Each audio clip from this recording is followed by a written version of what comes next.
Mechanical drives are found in factory and industrial machines that have moving parts in nearly every industry segment.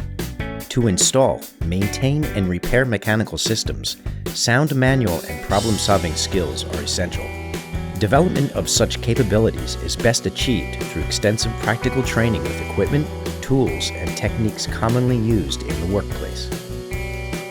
This poses a challenge to instructors in industrial maintenance and mechanics-related programs. How to equip a lab or workshop for comprehensive student training while meeting safety, budget, and floor space requirements?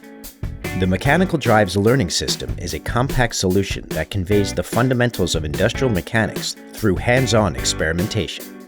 It allows students to assemble a wide variety of mechanical power transmission setups in an ergonomic workstation, perform measurements and adjustments, then test and troubleshoot the systems.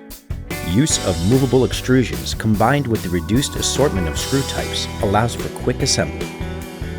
Mechanical setups are scaled-down versions of typical industrial applications.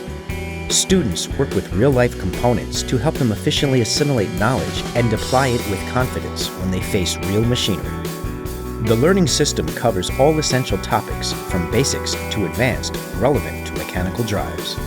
Topics are grouped into packages called levels. Instructors can select appropriate levels matching their course plans and expand their system over time. Level packages encompass industrial-grade mechanical components presented on panels, as well as necessary tools and accessories to perform the experiments. Each level also offers a collection of detailed and fully illustrated experiments that guide students step-by-step through practical, autonomous lab sessions. User safety is paramount. A detection circuit immediately cuts off power if the cover is lifted during operation. The cover and main switch can also be locked for increased safety. The workstation can be placed on a standard workshop table or on the optional workbench. This bench offers enough space to store and organize all the hardware components and accessories. The Mechanical Drives Learning System is a turnkey and comprehensive training platform for efficiently building essential skills in industrial mechanics. Visit our website to start configuring a system tailored to your training needs.